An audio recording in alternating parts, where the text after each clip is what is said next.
దేవునికి వందనాలు చెల్లిస్తున్నాం. వాక్య ధ్యానములోనికి వెళ్దాము. యెహెజ్కేలు గ్రంథాన్ని మనము చదివాము. గత 2 వారాల నుండి దేవుని సన్నిధికి అర్పణలు తీసుకొని రావాలి, దేవుడు ఇస్తాడు ఇస్తాడు ఇస్తాడు అన్నాము. అన్ని ధ్యానం చేశాము. 2 సందేశాలు ఏమి కర్మ. 22 సంవత్సరాల నుండి ప్రతి సంవత్సరం వింటున్నాం. ఇవ్వడమును గురించి రకరకాలుగా విన్నాము. ఈ దినం దేవుని సన్నిధి, దేవుని మందిరపు నిధిలోనికి తెండి అని మలాకి గ్రంథకర్త రాస్తాడు. మందిరపు నిధి అంటే ధనాగారం. అది ఒక్క మాటలో ఈజీగా అర్థం కావాలంటే బ్యాంక్ లాంటిది. దేవుని మందిరము బ్యాంక్, రిజర్వ్ బ్యాంక్ లాంటిది. ఒకసారి డిపాజిట్ చేస్తే నీకు ఎప్పుడు అవసరమైతే అప్పుడు డ్రా చేసుకోవచ్చు. నీవు చెక్కులో డ్రా చేస్తావా, సెల్ఫ్ చెక్ రాస్తావా, బెరియర్ చెక్ రాస్తావా, లేదంటే ఇంకా ఏటీఎం కార్డు పెడతావా, లేదా ఇప్పుడు గూగుల్ పే, ఫోన్ పే వాడతావా నాకు తెలియదు. కానీ బ్యాంకులో డిపాజిట్ చేస్తే మాత్రం అది నీవే. నీకు అవసరం ఆపదలో ఉన్నప్పుడు తప్పకుండా తీసుకోవచ్చు. కనుక బ్యాంకులో డిపాజిట్ చేయాలి అని గత 2 వారాలు మనం విన్నాం. ఇప్పుడు డిపాజిట్ ఎట్లా మల్టిప్లై అయ్యి మన దగ్గరికి వస్తుంది, అది నిజమేనా? వస్తుందా? ఇది పెడదామా మరి? ఈ కానుకల బాక్స్ హోల్లో మన కవర్ వేసాం కదా, ఏటీఎం కార్డులో పెడదామా అని పెడితే వస్తావు, కానీ నీ వేసినవి రావు. ఏ వస్తావో వాక్యములో నుండి మనం చూస్తాం. దేవుడు ఎవరికి అచ్చి ఉండడు, అప్పు ఉండడు, బాకి ఉండడు. ఆయనది బంగారం ఆయనది, భూమి ఆయనది, సర్వస్వం ఆయనది. ఆయన నిధిలో ఏ కొరత లేదు. మన డబ్బులు ఆయనకు అవసరం లేదు. ఆయన పరిచర్య జరగడానికి మనకు అవసరం ఉంది, నాకు అవసరం ఉంది, సేవకులకు అవసరం ఉంది, సంఘాలకు అవసరం ఉంది. నీవు డబ్బేస్తే దేవుడిచ్చేది ఏది? మరి దేవుడిచ్చేది ఏది? ఉదయం మనం ధ్యానం చేయనై ఉన్నాము. మందిరము నిధి, మందిరపు నిధి లేదా మందిరము యొక్క నిధి, గాడ్స్ ట్రెజరీ. ఏముంది గాడ్స్ ట్రెజరీలో? ఆయన రిజర్వ్ బ్యాంకులో ఏముంది, ఏమేమి వస్తుంది అనే మాటలను యోచన చేస్తూ యెహెజ్కేలు గ్రంథం, యెహెజ్కేల్ 47 చాప్టర్ 1 to 12 వర్సెస్ చదివాము. మొదటి 12 వచనాలు చదివాము. ఇది చాలాసార్లు ఈ భాగాన్ని మనం ధ్యానం చేశాము. అర్పించిన దేవుని బిడ్డ మందిరములోనికి రావాలి, మందిరములో అర్పించాలి. విత్తుతూ ఉన్నవాడు విత్తాడు. 3-4 రకాల స్థలాల్లో పడినవి చూసాము కదా. ముండ్ల పొదలలో పడినవి, రాతి నేలన పడినవి, కనుక ఎక్కువగా మన్ను లేని స్థలములో పడినవి, బాట ప్రక్కన, దారి ప్రక్కన పడినవి, కొన్ని మంచి నేలలో పడినవి. ఏది మంచి నేల అనగా నీ మందిరము మంచి నేల. నీ మందిరమును మంచి నేల అన్నప్పుడు నువ్వు విత్తావు కదా. పోయిన వారం విత్తా, ఈ వారం ఇచ్చావు. ఈ వారం కూడా కొన్ని వచ్చినాయి. పోయిన వారం కూడా ఒక కుటుంబం అంతా ఫుల్ టోటల్ రేషన్ తీసుకుని వచ్చారు.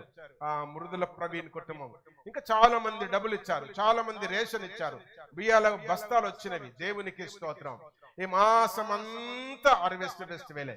ఇంకొక ఆదివారం ఉంది. ఇంకా ముడుచుకున్న తల్లి చెయ్యి ఓపెన్ చేయి, మంచిది. నీ కష్టం ఉంటే మళ్ళీ ఫోన్ చేయి, నీవు ఇచ్చిన దానికి రెట్టింపు నేను ఇస్తా. నిజమైన కష్టం అయితే దేవునికి స్తోత్రం. అందరికంటే ముందెత్తుతుంది మా కుమారి ఏంటో మరి. రైట్, దేవునికి స్తోత్రం. ఆమెకి ముందు ఇవ్వాలనా ఏమి? సరే, దేవునికి వందనాలు. ఇచ్చినవన్నీ తప్పకుండా దేవుడు రెట్టింపు చేసి 30 60 చెప్పాలా, 100 దేవుడు ఇస్తాడు అని వాక్యంలో మనం చదివాం. వాక్యం 100కి 100 కరెక్ట్. దీన్ని శంకించకూడదు, డౌట్ పడకూడదు. 100కి 100 దేవుడు నెరవేరుస్తాడు. నా జీవితంలో నెరవేరుస్తూ ఉన్నాడు. రూపాయి లేని దినాలున్నవి, లక్షలు కూడబెట్టిన దినాలున్నవి, లక్షలు లెక్కబెట్టిన దినాలున్నవి, ఏమి లేకుండా నిలబడగలను, అన్ని పొందుకోగలను. ఊరిక చెప్తున్నా, ఇప్పుడు కూడా చెప్తున్నా.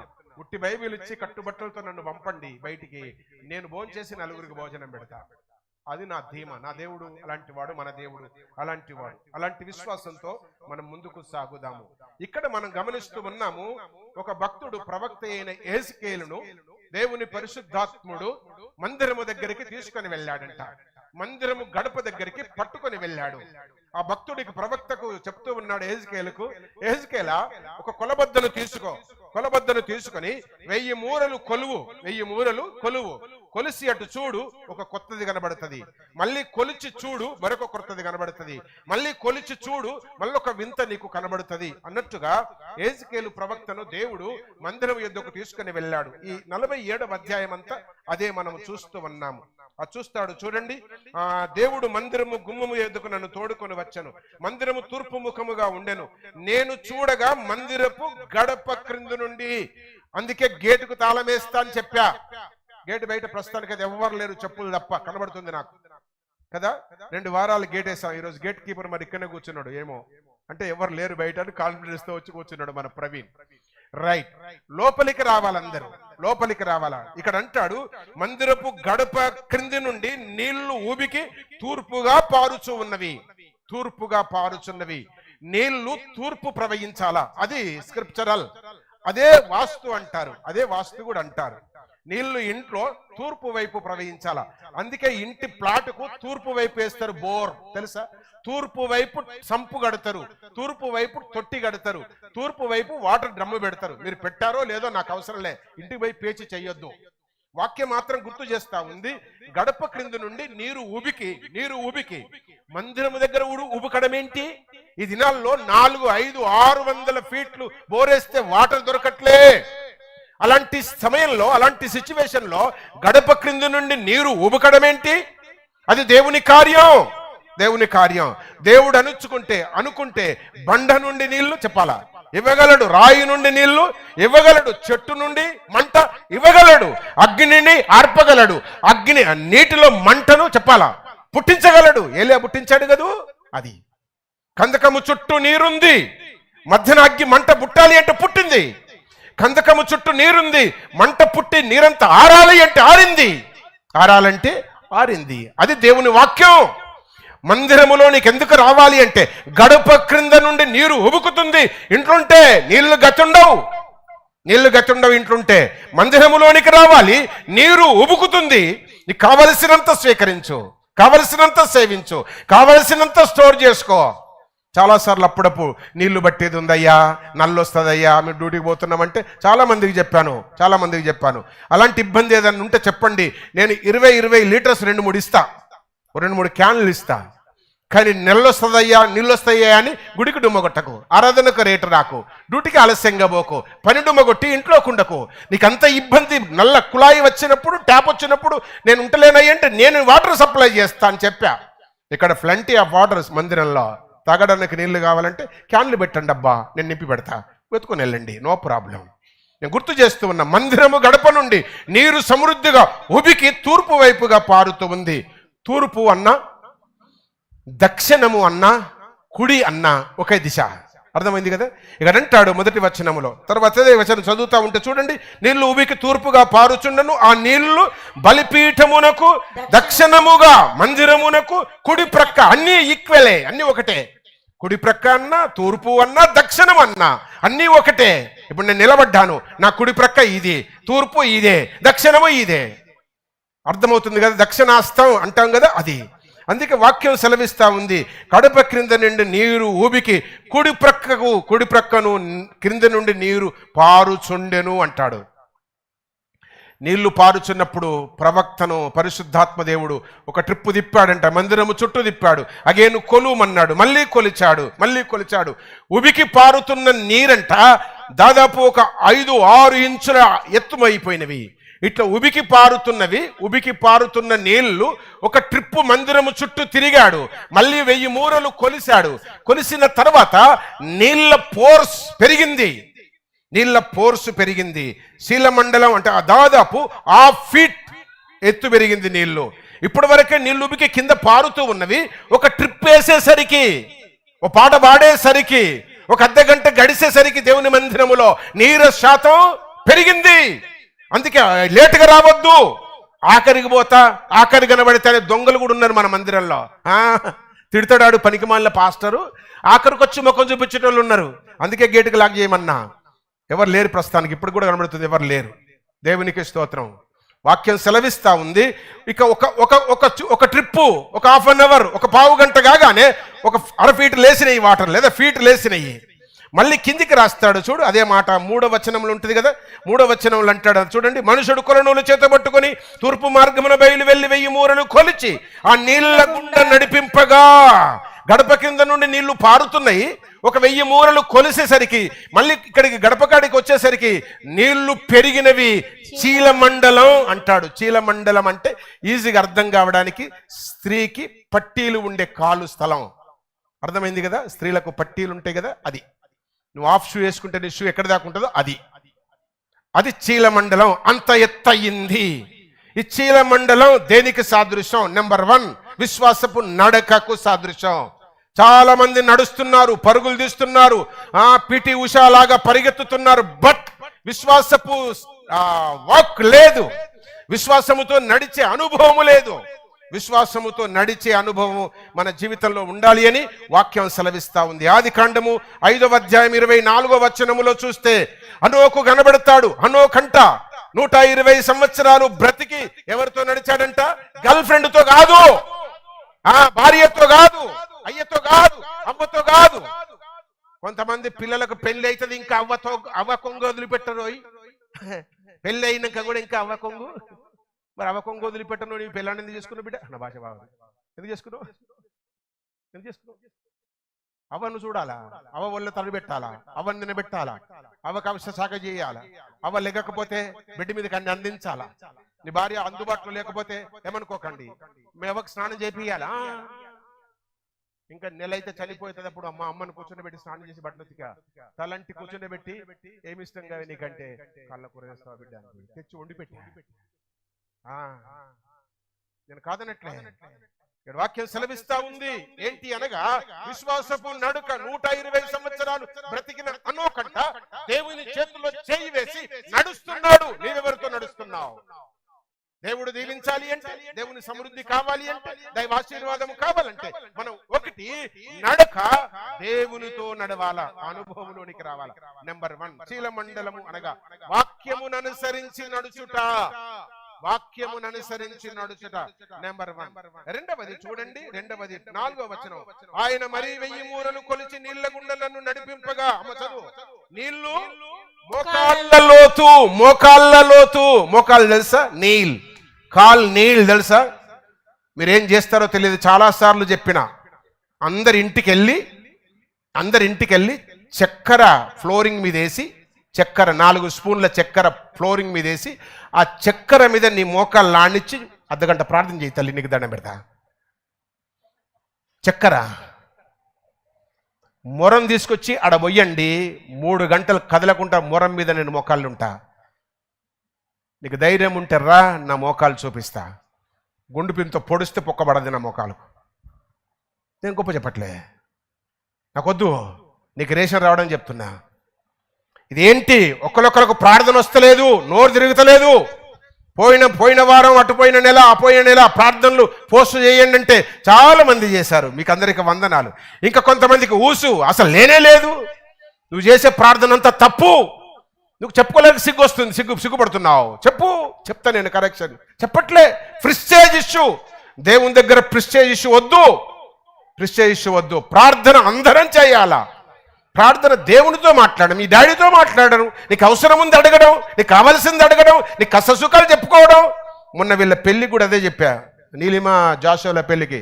ఓయ్ మీకన్నా బాధ వస్తే మీ అయ్యకు ఫోన్ చేయొద్దు అట్లా చెప్పా. అడగండి ఆయన. ఓయ్ మీకు ఏమైనా కష్టం వస్తే మీ మామని అడగొద్దు, మీ అత్తని అడగొద్దు, మీ డాడీకి ఫోన్ చేయొద్దు, నాకు ఫోన్ చేయొద్దు, మీరిద్దరు కలిసి చెప్పు బిడ్డ దేవునికి చెప్పాలని చెప్పా. దేవునికి చెప్పాలా? ప్రార్థన దేవుని చెప్పాలా ముందు, దాని తర్వాతనే పేరెంట్స్ని అప్రోచ్ కావాలా. మనం చేస్తున్న మిస్టేక్ కావాలని అవసరం కాగానే పేరెంట్స్కి కంప్లైంట్ ఇస్తాం. తప్పు ఉల్టా వేస్తున్నాం. ఇస్తారాకు ఉల్టేసుకొని అన్నం పెట్టుకుంటున్నాం.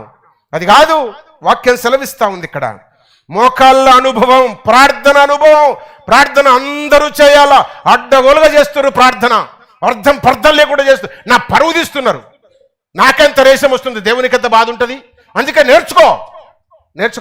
నీకు శాత కాకపోతే రా తల్లి, నీకు దండం పెడతా. చేరేసి కూర్చోబెట్టి ఫ్యాన్ వేసి నాస్తా ఇచ్చి ఛాయ్ పోసి నీకు ప్రార్థన నేర్పుతా.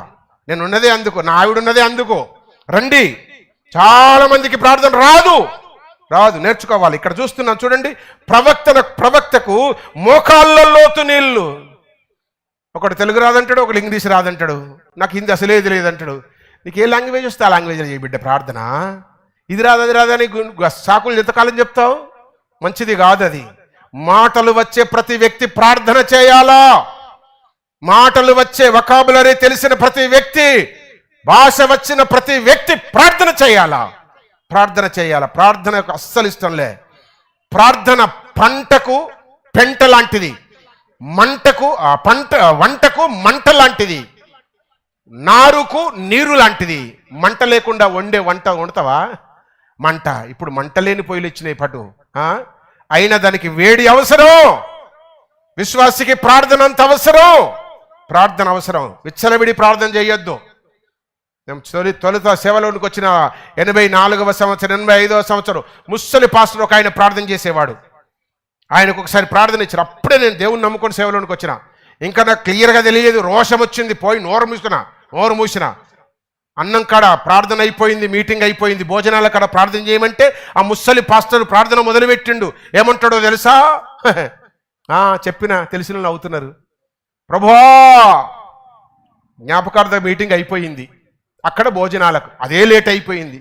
ప్రభువా, ఈ చచ్చిపోయిన ఆమెను వాళ్ళ అయ్య నాకు ఇస్తానన్నాడు, కానీ సంబంధం కుదరలే. అది ఆరా నువ్వు చేసే ప్రార్థన? ఆమె చచ్చిపోయాయి, ఇంకెందుకురా నీకు తోక? అది మన భాష. అట్టుంటుంది మన ప్రార్థన. ఆమెను వాళ్ళు అయ్యి ఇస్తానండి, కానీ వాళ్ళు అవ్వొద్దంది. ఆమె కూడా ఇష్టపడ్డది, కానీ వాళ్ళు వద్దన్నందుకు పెళ్లి కాలేదు. చచ్చేపాయే. నువ్వు ముసలోడివా, ఏం చేసుకుంటావురా? ఏం తాత పెళ్లి చేసుకుంటావా అంటే అంటారు. ఏమంటారు? అమ్మ చెల్లె చెప్పి చూడు, నాకెవడిస్తాడు అంటే ఇత్త చేసుకుంటావురా? పెళ్ళి వద్దురా అనాలి, కానీ నాకెవడిస్తాడంటే ఏమన్నట్టు నీ భాష? వంకర మాటలు, డబుల్ మీనింగ్ మాటలు, తింగిలి మాటలు, పిచ్చి మాటలు. ప్రార్థన అట్టనే ఉంటుంది. అందుకే కరెక్ట్ ప్రేయర్ అవసరం. భోజన కాడ ప్రార్థన చేయమంటే దేవా భోజనాన్ని దీవించు, ఆశీర్వదించు, ఆమేన్. ఇక నీ తోకంతా చూపియకు, నీ జాస్తి అంతా, నీ భక్తి అంతా అక్కడ కక్కకు. ఆ భక్తి అంతా కక్కుతా ఉంటే ఆకలైనోడు ఎంతసేపు చేస్తారు రాయుడు ప్రార్థన అంటే ఆ ప్రార్థన దేవుడినాడు, అయిపోయాయి అంతే. అది మరి టెక్నిక్. నువ్వు చేస్తున్న ప్రార్థన పక్కకున్నవారు బాధపడితే ప్రార్థన దేవుడు వినడు. నువ్వు ఉపవాసమే ఉండు, నెత్తి బద్దలు కొట్టుకో, అది ప్రార్థన. ఇక్కడ అంటాడు ప్రవక్తకు మోకాళ్ళ అనుభవం, ప్రార్థన అనుభవం. ఏలియాకుంది, ఎలీషాకుంది, యమాహిమీలకు నిద్రపోతాడు. ఆయన కూడా నేర్పించాడు దేవుడు. ఎవరైనా నిద్రపోతే ఎవరు? ప్రవక్త, పాత నిబంధన గ్రంథం, చిన్న ప్రవక్త యోనా. లేస్తే కూర్చుంటే నిద్రపోతాడు. అందరూ సస్తమో అని ఏడ్చి పెడబొబ్బలు పెడతాడు. మరో మంచిగా దిగో బాగానే గురకబెట్టి నిద్రపోయాడు. ఆయన కూడా నేర్పించాడు. వరే నిద్రపోతావురా అని లేబట్టెత్తేసి 3 దినాలు అదో పాతాళములో, అదో గతిలో ఉంచాడు, పాతాళ గర్భములో ఉంచాడు. ఎవ్వరూ లేరు. 3 దినాలు గాలి లేదు, ఊపిరి లేదు, నీళ్లు లేవు, భోజనం లేదు, ఛాయ లేదు, ముఖం గడిగేది లేదు, స్నానం చేసేది లేదు. 3 దినాలు ఏడవడెందుకు? దేవుడు తిరిగి కనికరించి గడ్డ మీద, భూమి మీద క్రక్కాడు. కనుక ప్రార్థన, మోకాళ్ళ అనుభవం. రెండవది, 1 వాక్యపు నడక. వాక్యమును అనుసరించి నడవాలా, వాక్యమును అనుసరించి ప్రార్థన చేయాలా. రెండవ అనుభవం. మళ్ళీ 4వ వచనం కిందికి చదువు. ఇంకా 1000 మూరలు కొలిచి నీళ్ల గుండా నన్ను నడిపింపగా నీళ్లు మొలలోతు. మొల అంటే నడుము, బెల్ట్. నీ వడ్డాలము, నీ చీర నడికట్టు, అది నడుము. ఈ నడుము దేనిని సూచిస్తుంది అనగా బాప్తిసమును సూచిస్తుంది.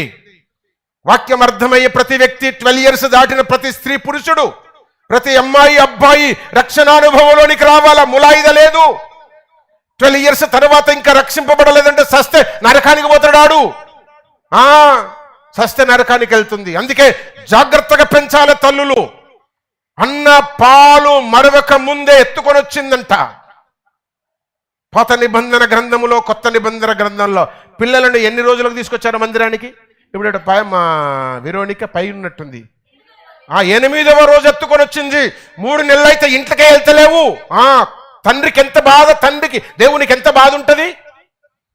కర్మానికన్నా బిడ్డనిచ్చిన వీనికి దీనికి, అదే ఇంకో గుడికే పోతలేదు చూడు అన్నరా దేవుడు? అనడా?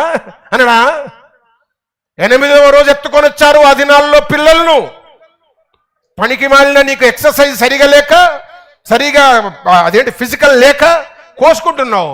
ఫిజికల్ యాక్టివ్ కరెక్ట్గా ఉంటే కరెక్ట్ ఏజ్కి పెళ్లి కావాలా. 25 సంవత్సరాలకు మగోనికి పెళ్లి కావాలా, 22 సంవత్సరాలకు ఆడపిల్లకు పెళ్లి కావాలా.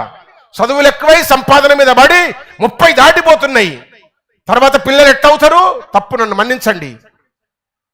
నీ గోల్ ఏదన్నా కావచ్చు, నాకు తెలియదు, కానీ వాక్యం 12 years అయితే రక్షణలోనికి రావాలా. నడుముల లోతు అంటే రక్షణ అనుభవం, సల్వేషన్, బాప్తిసపు అనుభవం. పెళ్లి వచ్చేంత వరకు బాప్తీసాలు ఉండట్లేదు, తప్పది, మంచిది కాదు బిడ్డ. మీకు అందరికీ నా నమస్కారం. వాక్యం మాత్రం జ్ఞాపకం చేస్తా ఉంది. మూడవది రక్షణానుభవం. నాలుగవది ఏంటంట? నాలుగవది చూడండి, 5వ వచనం. ఇంకా ఆయన మరి 1000 మూరలు కొలువగా నీళ్లు మిక్కిలి లోతాయి. చెప్పాలా? దాటలేనంత. మనిషి నీళ్ల నుండి ఎప్పుడు దాటడు అంటే, చెస్ట్ దాటిన నీళ్లు మనిషి నీళ్ళల్లో నిలబడలేడు. జస్ట్ కడుపు దాటితే చాలు. అక్కడ నేను కనబడుతున్నాను కదా, జస్ట్ నీళ్ళు ఇక్కడ దాకా వస్తే మనిషి నీళ్ళలో నడవలేడు, తేలిపోతాడు. ఈ మనిషి కూడా గడప కింద నుండి పారే నీళ్లు మనిషిని లేపి ఇంతవరకు దాటలేనంత లోతు, అంటే ఇంతవరకు వచ్చేసిన ఈ నీళ్లు. ఇది దేనికి సాదృశ్యం అంటే దేవుని సువార్తకు సాదృశ్యం. ఇక్కడి నుంచి ఇక్కడ దాకా వచ్చేసింది గొంతు వరకు. దేవుని గురించి పాడాలా, దేవుని గురించి సువార్త చెప్పాలా, వాక్యం చెప్పాలా, ప్రతి వారు సువార్త చెప్పాలా, పాస్టర్ మాత్రమే కాదు, అందరూ వాక్యం చెప్పాలా. అది దేవుని యొక్క ప్రవక్తకు 4వ అనుభవం. ఏంటి అనగా దాటలేనంత.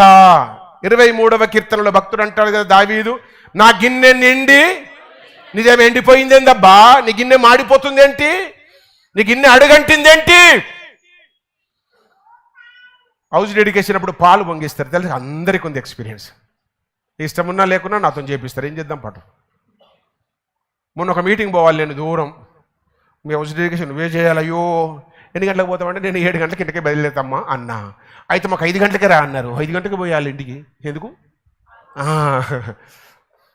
పెద్ద డేక్ష పెట్టి ఒక 1/2 లీటర్ పాలు పోయేది. మరి పెద్ద డేక్షలు 1/2 లీటర్ పోస్తే అటే ఇనికిపోతాయి కానీ పొంగవు. డేక్షను బట్టి పాలు పోయాలా. పెద్ద డేక్ష పెడుతుండ్రు, నీ ముఖమా 1 లీటర్ 1/2 లీటర్ పోతే ఏమైతే పోయి 3 ప్యాకెట్లు పోయి అన్న. 3 ప్యాకెట్లు పోసి ఆయిల్ పెట్టగల పుస్తలు పొంగింది, ప్రార్థన చేసి వచ్చేసాను. నేను పోవాలి కదా మరి. అది నా టెక్నిక్ అనుకోండి, నేను గుర్తు చేస్తూ ఉన్నా. ఇక్కడ వాక్యం సెలవిస్తా ఉంది. దావీదు అంటాడు, నా గిన్నె నిండి పొర్లుచున్నది. దావీదు హృదయం నిండా వాక్యం నిండి పొర్లుతుంది. ఆయన కదిలితే మెదిలితే కూర్చుంటే లేస్తే వాక్యమే. నీ నోట్లో ఒక్క వాక్యం తిరగట్లే, ఒక్క ప్రసంగం గుర్తుండట్లే. అట్లని మతిమరి పనికి కాదు. పెళ్లి రోజు మీ ఆవిడ ఏం చెప్పిందో బాగా గుర్తుంటుంది. పెళ్లి రోజు ప్రమాణం చేసేటప్పుడు నువ్వు ఎట్టన్నావు బాగా తెలుస్తుంది. పెళ్లి రోజు పాస్టర్ ఎంత మెచ్చుకున్నాడు, ఎంత తిట్టిండు, అవి బాగా గుర్తుంటాయి. ముసలోడు అయినా మర్చిపోవు. నా పెళ్లి రోజు ఏమైందో చెప్పమంటే చెప్తా. ఇప్పుడు గుర్తు చేస్తున్నా, కొన్ని మర్చిపోం. మరి వాక్యం ఎందుకు మర్చిపోతున్నాం? శ్రద్ధ లేదు, ఇంట్రెస్ట్ లేదు, ఆసక్తి లేదు. అందుకే ఇక్కడ ఈ ప్రవక్తకి నా గిన్నె నిండి అంటే హృదయం అనే గిన్నె నిండి, దేహం అనే గిన్నె నిండి, బ్రతుకు అనే గిన్నె నిండి, కుటుంబము అనే గిన్నె నిండి వాక్యం పొర్లుతుంది. అందుకే క్రింది వచనాల్లో ఏమంటాడో తెలుసా? 23వ కీర్తన 6వ వచనంలో కృపాక్షేమములే. ఎప్పుడెప్పుడంట? బ్రతుకు దినములన్నీ. చూసారా? బ్రతుకు దినములన్నీ కృపాక్షేమములే. ఎప్పుడు? గిన్నె నిండి పొర్లినప్పుడు బ్రతుకు దినములన్నీ దేవుని పాస్టర్ ప్రార్థన చేస్తే రావు, ఎవరు ప్రార్థన చేస్తే రావు. ఉటిదేదంతా ఎప్పుడు వస్తాయి? కోపం ఉన్న పాస్టర్లు నా మీద కంప్లైంట్ ఇస్తారేమో. మరి ఇలా ఇస్తే ఇయ్యని మాట్లాడతా. వాక్యం సెలవిస్తా ఉంది, మన హృదయము నిండినప్పుడు, మన జీవితము నిండినప్పుడు, మన బ్రతుకు వాక్యముతో నిండినప్పుడు దేవుడు కృపాక్షేమములను మనకిస్తాడు. ఎప్పటి వరకంట? బ్రతుకు దినములన్నీ. ఇవన్నీ ఎక్స్పీరియన్స్. ఇవన్నీ దాటి మనోడు లోపలికి ఎంటర్ అయ్యిండు. లోపలికి ఎంటర్ అయినాక ఈ నీళ్లు ఇంకా ఎక్కువైనాయి కదా. ఈ నీళ్ళ ప్రభావంతో ఏమేమి పొందుకున్నాడు ఆయన స్పీడ్గా చూపించేసి ముగించేస్తాను. 7 పాయింట్లు ఉన్నాయి. అవి స్పీడ్గా చూపిస్తాను. మావాడు లేసిడు కనుక నేను చెప్పాను 7 ఉన్నాయని. రైట్. 1, మందిరములో ఉన్న వారి అనుభవించేవేవి. మందిరములోనికి వచ్చాము, ఈ 4 ఎక్స్పీరియన్స్లు మనకు వచ్చినాయి. 1, వాక్యంలో నడుస్తున్నాము. 2వది, వాక్యానుసారంగా ప్రార్థన చేస్తున్నాం. 3వది, వాక్యానుసారంగా బాప్తీసం రక్షణ అనుభవం వచ్చింది. 4వది, వాక్యాన్ని పాడుతున్నాం, ప్రసంగం చేస్తున్నాం, కీర్తనలు పాడుతున్నాం, సాక్ష్యం ఇస్తున్నాం. ఈ 4 అనుభవాలు ఉండాలా. ఈ 4 అనుభవాలు ఉన్న నీవు మందిరములో నుండి ఉబుకుతున్న నీరు పారి ఏం చేస్తుందా నీరు నేను చూపించేసి ముగించేస్తాను. స్పీడ్గా వెళదాం. 8th వర్స్ 8వ వచనం చూడండి. అప్పుడు ఆయన నాతో ఇట్లనెను, ఈ నీరు ఊబికి తూర్పుగా ఉన్న ప్రదేశంలోకి పారి అరాబాలోనికి దిగి సముద్రములో పడును. అప్పుడు సముద్రం నీరు ఎట్లుంటది చెప్పండి? మా బెంజమిన్ గారికి బాగా తెలుసు, సముద్రం ఒడ్డుకే ఉంటాడు ఆయన. మా రోని ఎటుపోయాడు, రోని కూడా వైజాగ్లో ఉంటాడు వాళ్ళ అమ్మ, సముద్రం పక్కనే. వీళ్ళకి కూడా తెలుసు, వైజాగ్ చిన్నారి వాళ్ళకు, మృదుల వాళ్ళకు సముద్రం చూసిన అందరూ తెలుసు. నీకు కూడా తెలుసు, బాగా మునిగినవు నువ్వు చిన్నప్పుడు, నాకు తెలుసు. జయశ్రీ గారికి సముద్రం అనుభవం ఉంది చాలా మందికి, ఆంధ్ర సైడ్లో అందరికీ ఉండి ఉంటుంది ఆల్మోస్ట్ ఆల్. నీళ్ళు తాగుతాం, అవి తాగగలమా? నోట్లో పోసుకోలేం మనం. ఉప్పు ఉప్పు ఉప్పు. పోయిన సంవత్సరం ఆ వైజాగ్లో ఎవరికి బాబుకు బప్సం ఇచ్చా. బయటకు వచ్చినాక బప్సం ఇచ్చిన తర్వాత నీళ్లు నాలుకకు తగిలితే ఉప్పు, నాకు ఉప్పు. నేనేం చేసేది తెలుసా, వాటర్ బాటిల్, తాగే వాటర్ బాటిల్తో తీసుకొని మళ్ళీ ఒక ముఖం చేతిలో కడిగేసుకున్నా. ఆ సముద్రం నీళ్ళంతా ఉప్పు తాగలేము. కానీ ఈ గడప కింద నుండి ఉబికిన నీరు పోయి సముద్రములో పడితే ఏం జరిగింది అంటే అవి మంచి నీరైనవి. ఆమేన్. ఇక్కడ ఉన్న నీవు, ఇక్కడికి వచ్చిన నీవు, ఈ 4 ఎక్స్పీరియన్సులు పొందిన నీవు బయటికి వెళ్ళి ఉప్పున్న వారితో కలిస్తే వాళ్ళు ఏం కావాలి? మంచి కావాలి. వాళ్ళలాగా నువ్వు కావద్దు. దీపావళి వస్తే దీపావళి, ఉగాది వస్తే ఉగాది, చెప్పురా ఇంకేంటిదిరా, ఓలీ ఓలీ వస్తే ఓలీలాగా కావద్దు. వాళ్ళను హోలీ చేయాలి, నువ్వు ఓలీ కాదు. ఇంకా తెగించి చెప్తున్నా, వాక్యం సెలవిస్తా ఉంది, నీరు ఉబికి పారి అంటే ఒకటి, ఈ నీరు త్రాగుటకు ఉపయోగపడినది. జస్ట్ ఒక్క మాటలో చెప్పాలంటే ఇస్ బికమింగ్ బిస్లరీ వాటర్. తాగండి బిస్లరీ ఉంటే పడతా చూడు. మనం తాగేదంతా డ్రైనేజ్ వాటరే, వద్దు బిడ్డ, మంచిది కాదు. బిస్లరీ వాటర్ కావాలి. ఈ సముద్రం నీళ్ళలో పడ్డప్పుడు సముద్రం ఒకటి, అవి మంచి నీరు. నీ బ్రతుకులో మంచి నీరు దేవుడిస్తాడు. ఒక రిజల్ట్ నువ్వు ఇచ్చావు కదా, తీసుకొని వచ్చావు కదా, మోసావు కదా, వేసావు కదా, ఫార్వర్డ్ చేసావు కదా, బస్తాలు ఎత్తుకొచ్చావు కదా, బంగారం వేసావు కదా, వెండి వేసావు కదా, కవర్లో కానుకలు వేసావు కదా. అందుకు ఫలితం నీకు త్రాగుటకు సఫిషియెంట్ వాటర్. ఏ వాటర్ అది? ఇప్పుడు చెప్పండి. బిస్లరీ వాటర్, మంచి నీరు. నెంబర్ 1. రెండవది 9వ వచనం. అమ్మ స్పీడ్గా రా, పరిగెత్తోయి. వడిగా పారో నది పడి చోట్ల జలచరములన్నీ. చూసారా, సముద్రములో ఉండే జలచరాలు, నాట్ ఓన్లీ ఫిష్, అందులో చాలా జలచరాలు ఉంటవి. ఈ నీరు ఎక్కడ పోతే అక్కడ మంచిదే. మనం కాలు పెడితే చెప్పండి, ఏ లెగ్గు చెప్పు ప్రసాదయ్య. ఎవడు చెప్పాడు ఐరన్ లెగ్ అని? నేను పెడితే అంత గోల్డే. నేను ఎవరింటికి పోతే వాళ్ళ ఇంట్లో గోల్డ్. బాకీ ఉన్నోళ్ళ ఇంటికి పోతే బాకీలు తెరిపోయిన సంవత్సరం దిగ ముందుకో, అది నా జైల్. అట్లయితే వాడుకోలేకపోతే చంపేయి నన్ను. అట్లా ప్రార్థన చేస్తా నేను, అట్లా ప్రార్థన చేస్తా. మనం ఇంట్లో అడుగు పెడితే చెప్పాలా? చెప్పండి. మందిరం అనుభవం, 4 అనుభవాలు నీవే అయితే నువ్వు ఎక్కడనే అడుగు పెట్టు. అది దేవుడు దాన్ని ఏం చేస్తాడు ఇక్కడ చూపిస్తున్నాడు, ఉపయోగపడేదిగా చేస్తాడు, మంచినీరుగా. రెండవది సముద్ర జలములన్నీ, జలచరాలన్నీ బ్రతికేటట్లు చేస్తాడు. వాటిని బ్రతికించే స్థితిని మనకిస్తాడు. సముద్ర జలచరాలు అది ఓనబ్బా అనుకోండి. 9వ వచనం కిందికి చదివితే భూమి మీద ఉన్న ప్రాణులన్నీ అంటాడు. మళ్ళా ఒకటి సముద్రములో జలచరాలు, రెండవది భూమి మీద ప్రాణులన్నీ విస్తారమవుతామంట. మీరు క్లియర్గా చదవాలి. అది ఆ వచనం చదువుతా ఉంటే అక్కడనే రాస్తాడు. అక్కడ 9వ వచనములోనే సమస్త ప్రాణులు విస్తారమగును అంటాడు. విస్తారమగును, అవి బాగా విస్తరిస్తవి ఉన్నాయి కదా. గనుక చేపలు బహుగా విస్తారములగును. ఒకటి, చేపలు బ్రతుకుతాయి. రెండవది, చేపలు చెప్పాలా విస్తారమవుతాయి. మన ఆయన ఉండేది, మాకు చాలా కోళ్ళు, గొర్రెలు, బర్రెలు, మేకలు, పశువులు, భూములు ఉండే కదా.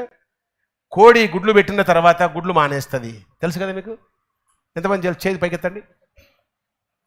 కోడి, మీ అందరికి నా వందనాలు. ఆ కోడి గుడ్లను ఒక చిన్న గంపలో పెట్టి కింద కొంచెం దానికి బెడ్డేసి ఆ గుడ్లను పెట్టి పొదిగేయడం అంటారు. పొదిగేయడం. మా నాయనమ్మ ఎంత పని కూడా వరవరి టర్రైట్ గుంజేది నన్ను. ఏందే అంటే గుంజి గుడ్ల మీద చేయి పెట్టి ఇటు అనిపించేది నన్ను. నేను పనికిమాలినోని, ఎందుకో ఇటు అనిపి గుడ్లన్నీ నేను ఇటు అన్న తర్వాత ఈ కోడిని బట్టి దాన్ని పెట్టరా అంటే ఆ కోడిని లేబడికొచ్చి ఆ గుడ్ల మీద పెట్టి దాని మీద గంప పెట్టేవాళ్ళం. నాతో ఒదిగేస్తానంటే అన్ని గుడ్లు పిల్లలే దుపాయి ఉటిదే అని ఆవిడ నమ్మకం. ఫస్ట్ సోర చెట్టుకు కాయ కాస్తే ఫస్ట్ కాయ అరే సుధరి ఆ ఫస్ట్ కాయ నువ్వు ఉడితే ఎందుకో మరి దాని అభిమానం, అది దాని అభిమానం. సేవలోనికి వచ్చిన తర్వాత పంట చలానికి పురుగు తడితే, పంట పొలానికి పురుగు నష్టం, తెగులు వస్తే మా నాయన అనేవాడు, మా అయ్య అనేవాడు, రే రా వచ్చిన దండం పెడితే ఒక్కసారి బయ దగ్గర రా అనేవాడు. నేను వెళ్ళిపోవాలి నాయన, లేదు ఒక్కసారి బయ దగ్గరికి వచ్చేసి ఆ పంట పొలంలో జర ఒకసారి కాలు పెట్టు, అట్లా కాలు పెట్టిపించేటోడు. నా కాళ్ళకి పనికి మాలి ఉండి నా కాలు ఏముంది, నాకు కాళ్ళకి ఏళ్ళే సరిగా ఉండయి. చూసారా మీరు ఒకరి ఏళ్ళన్నీ ఎగులు దిగులుగా ఉంటాయి, కాళ్ళే సరిగా ఉండయి. అలా అడుగుపెట్టు తొక్కు అనేటోడు, తొక్కిపించేటోడు. నేను దొక్కితే ఏమైతుంది పాటు, దేవుని కనికరం అవసరం, ఆయన అభిమానం. నేను గుర్తు చేస్తున్నా, దేవుడు ఆ స్థితి మనకిస్తాడు, దేవుడు ఆ స్థితి మనకిస్తాడు. అందుకే ఇక్కడ వాక్యం సెలవిస్తా ఉన్నవి, భూమి మీద ప్రాణులన్నీ విస్తారమగును అంటాడు. తర్వాత 9వ వచనం కింది భాగంలో చూస్తే ఆకాశములో సమస్త ప్రాణులు, పక్షులు, ప్రాణులు కూడా బ్రతుకును అంటాడు. 9వ వచనం కింది భాగంలో చూడండి, ఎక్కడెక్కడ పారును అక్కడెక్కడ సమస్తం. 9వ వచనం లేవా, ఎటుపోయినావమ్మ తల్లి, చదువు మరి. 9వ వచనం కింద, ఈ నది ఎక్కడెక్కడ పారునో చదువు, సమస్తమును బ్రతుకును. చూసారా, అక్కడ సమస్తం అంటే పక్షులు, ప్రాణులు, పురుగులు, జంతువులు అన్నీ సమస్తం, ఆల్. కనుక ఏంటి అనగా ఇవి ఆ దేవుడు అంతటి స్థితినిస్తాడు. ఇది 4వది. 1 త్రాగుటకు ఉపయోగపడే నీళ్ళు ఇస్తాడు. 2వది సముద్ర జలములు ఆయుష్కాలాన్ని పెంచుతాడు. 3వది భూమి మీద ప్రాణులను విస్తారం చేస్తాడు. 4వది ఆకాశ పక్షులు, సమస్త ప్రాణులు బ్రతుకుతవి. 5వది ఏంటో చూద్దాం, చూడండి. 12వ వచనం చదవమ్మాక. 12వ వచనం చదువు. నదీ తీరమున, ఇది ఈ నీరు గడప కింద నుండి ఉబుకుతున్న నీరు సముద్రంలో పడింది కదా, ఆ సముద్రంలో ఇప్పటి వరకు ఉప్పు నీరుతో ఏ చెట్లు లేవు. ఉంటాయి ఆ చెట్లు, సాగుండయి. సముద్రం అంచుకు చాలా వరకు చెట్లుండయి. మొత్తం చివరికి ఎడ్జెస్కి ఊరు దగ్గర ఏదో పొలాల దగ్గర చెట్లు పెరుగుతాయి, కానీ సముద్రం పక్కన ఎక్కువ పెద్ద చెట్లు కనబడవు మనకు. ఎంత దూరం చూస్తే కూడా సముద్రమే, నీళ్ళే కనబడతాయి. చెట్లాడు చూసిన పాటు మనం. కానీ ఇక్కడనైతే ఈ నీళ్లు ఎక్కడ పడిందో అక్కడ సమస్త వృక్షములు బ్రతుకుతున్నాయంట. దేవుని కృప అది, దేవుని కృప. నువ్వు పోయిన చోటల్లా వృక్షాలు పెరగాల. చెట్టు పెడితే ఎండిపోదు, తొట్ల చెట్టు పెడితే ఎండిపోతుంది. ఒకళ్ళు చెట్టు పెడితే హరే డబుల్ పువ్వులు వస్తాయి. అబ్బా చూడడానికి ఎంత ముచ్చోగట్లో. ఇక్కడ ఉన్నారా ఎక్స్పీరియన్స్ వచ్చిన వాళ్ళు, నవ్వుతున్నారు మూసి. ఏం రాజు బాగా నవ్వుతున్నావు? ఏసీలో డెవసం చేస్తే గిరికత్తిన గింజేయలేదు, అటే పోయిందంట. ఏసీ ఇచ్చగంత అంటే దేవుడు లేనోడు. వాక్యం సెలవిస్తా ఉంది ఇక్కడ. ఇడేమంటాడు అనగా, వృక్షములన్నీ బ్రతుకుతాయి అంట, సమస్త వృక్షములు బ్రతుకును అంటాడు. చూడే కదా, నదీ తీరమున ఇరు ప్రక్కల ఆహారమునకు సకల జాతి వృక్షములు పెరుగును. 1 వృక్షాలు జీవిస్తాయి, 2వది మనుషులకు ఆహారము లభిస్తుంది. ఆ వృక్షాలు పెరుగుతున్నాయి, పెరిగిన వృక్షాలు కాస్తున్నాయి. వృక్షం కాసింది అంటే ఆ పండు మనుషులకు ఆహారం. ఎంత దీవెన. ఆహారం తెచ్చావు కదా తల్లికడికి, బియ్యం తెచ్చావు కదా, రాషన్ తెచ్చావు కదా, ఉప్పు, జీలకర్ర, కొత్తిమీర, కరివేపాకు తెచ్చావు కదూ, అన్నీ తెచ్చావు కదా, అవసరమైన అన్నీ వచ్చేసినాయి. అవన్నీ తెచ్చావు కదా, అవన్నీ ఇస్తాడు దేవుడు నీకు మళ్ళీ. అందుకే ఇక్కడ అంటాడు, ఆహారం తెచ్చావు గనక నీ ఇంటి ముందర చెట్టుకే నేను కాయలు కాసేటట్లు చేస్తా. ఆహారాన్ని ఇస్తాడంట. 6వది లాస్ట్ వన్ కింద చూద్దాం, చూడండి. లాస్ట్ లైన్ చదువు. వాటి పండ్లు ఆహారమునకు, వాటి ఆకులు ఔషధమునకు. నా జాషువా కూర్చో, నీ పనే పోయి, జాషువా పోద్దు. వాటి ఆకులు ఔషధమునకు అంటాడు. వాటి ఆకులు ఔషధమునకు, పండ్లు ఆహారం. 6వది 7 ఆకులు మెడిసిన్. చెట్లకు మించిన ఆయుర్వేదిక మందులు ఇంకెక్కడ లేవు.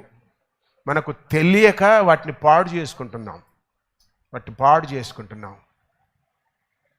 ఒక్కొక్క మన చేతులకు వచ్చే చెట్టు, మన కళ్ళ కనబడే చెట్టు, మన చేతులకు వచ్చే ఫలం, ఆకులు చాలా విలువైనవి.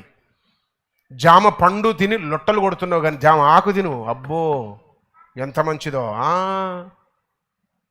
ఆకు తిను మంచిది. తమలపాకు మంచిది, తమలపాకులు వేసే జర్జ మంచిది కాదు. మళ్ళా జర్జేసుకొని తినొద్దు, ఆకులే చక్కెరేసుకొని తిను, ఖర్జూర పండు పెట్టుకొని తిను, ఆకు మంచిది. స్వీట్ పాన్ తిను మంచిది. పాన్లు తినమని చెప్పట్లేదు నేను, తప్పు పట్టుకునేరు, అది కాదు నా బోధ.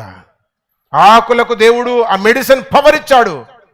నిమ్మకాయ పిండుకొని తాగుతాం, నిమ్మకాయను కోసి మిక్సీలు వేసి జ్యూస్ చేసుకొని తాగు, నీకు సర్వరోగ నివారణి. చెడు కొలెస్ట్రాల్ ఉందా, పోవాలంటే ఎక్కడ పోనవసరంలే. నిమ్మకాయ 4 ఒక్కలు కోసి మిక్సీలో వేసి కొన్ని నీళ్లు పోసి ఎర్ర తిప్పి కషాయం చేదు ఉంటుంది, తాగు. మనకు చేదు ఎక్కది కదా. మావాడు రాలే ఇయ్యాల ఛాయ్ వచ్చాడు, డబుల్ షుగర్ ఎత్తాడు. షుగర్ లేనిది గొంతు దారది మనకు. బంద్ చేయి షుగర్, చేదు తాగు. జీవితం చాలా మంచిది. చాలా ఇట్లా చాలా ఉన్నాయి మన కంటికి కనబడే ఔషధాలు. ఇంకో సీక్రెట్ చెప్తా, అందరు సీతాఫలాలు తిన్నారా? ఇప్పుడు సీతాఫలం ఎవరెవరు తిన్నారు? నేను చాలా తిన్నా. అయ్యో మాకు చెప్పేది అయ్యా, మరి నువ్వు రాలే కదా. నేను పండ్లు తినేటప్పుడు వచ్చిన వాళ్ళు పండ్లు ఇచ్చా. సీతాఫలంలో పండ్లు నేను తెంపుకొని తినేటోని అప్పట్లో. ఇప్పుడు బిజీ మీద అన్నీ అమ్ముతున్నారు, కొనుక్కొచ్చి మాకేసి తిన్నా. ఆకుంది చూడదు, నాకు సర్వరోగ నివారిణి, టాప్ సీక్రెట్. సీతాఫల ఆకు దంచి పాము గరిస్తే పెడితే ఉట్టేరిపోతుంది, తేలు గరిసి పెడితే మెడిసిన్, ప్రాణం తీస్తే కూడా చెప్పరు బయటవాడు. సీతాఫల ఆకు తేలు మందు, పాము మందు. మనం అస్సలు లెక్క చేయం. కాలుకు బాగా వాపుస్తే సీతాఫల ఆకును కాలుకేసి గట్టిగా ఆమ్దం వృద్ధి కడితే తెల్లార వాపు మాయం. ఏంటి కథ? అన్నీ మన కళ్ళ ముందే ఉన్నాయి. ఇట్లా చాలా చెప్పగలను. నేను డాక్టర్ని కాదు, నాకు బిజినెస్ లేదు, నేను ప్రమోటర్ని కాదు. వాక్యం అంటూ ఉంది, ఆ చెట్ల ఆకులు ఔషధములు, ఆ మందులు వచ్చే మెడికల్ హాల్ పోవిక మనం. ఎందుకో? నువ్వు లోపలికి వచ్చావు గనక, నువ్వు ఇక్కడ ఉన్నావు గనక ఇక్కడనే మందు. నేను హిందువుగా ఉన్నప్పుడు ఒక ముసలి పాస్టర్ పాట పాడాడు, పాపరోగానికి మందు మీరు పరిగెత్తి తినకుంటే దొరకదిక ముందు, రండోయ్ తినండోయ్. ఏదా మందు? ఇదే మందు. ఈ మందు కావాలంటే మార్కెట్లో దొరకదబ్బా, మందిరములో దొరుకుతుంది. అన్ని మందిరాల్లో దొరుకుతుంది, కానీ అక్కడ వేరు. కొన్ని మందిరాలు స్పెషల్ హోటల్స్ ఉంటాయి కదా, అట్ట. అందుకే ఈ మందిరములోనికి రావాలా, ఈ మందును మింగాలా. ఈ మందును మింగితే దేవుడు మనకు 7 ఆశీర్వాదాలు ఇస్తాడు. త్రాగుటకు నీరు, జలచరాలు ఆయుష్కాలం పెరుగుతవి, ఆ జలచరాలు భూమి మీద విస్తారమవుతవి, ఆకాశ పక్షులు బ్రతుకుతవి, వృక్షములు జీవిస్తవి, పండ్లు ఆహారం, ఆకులు ఔషధములు. 7 లక్షణాలు, 7 బ్లెస్సింగ్స్ మందిరములోనికి వచ్చిన వారికి ఉన్నవి.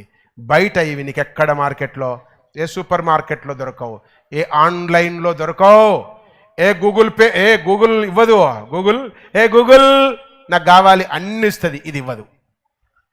Google I don't know, Google అంటది ఐ డోంట్ నో అని. వాక్యం సెలవిస్తూ ఉంది, అది కావాలి అంటే మందిరములోనికి రావాలా, గడప దాటాలా.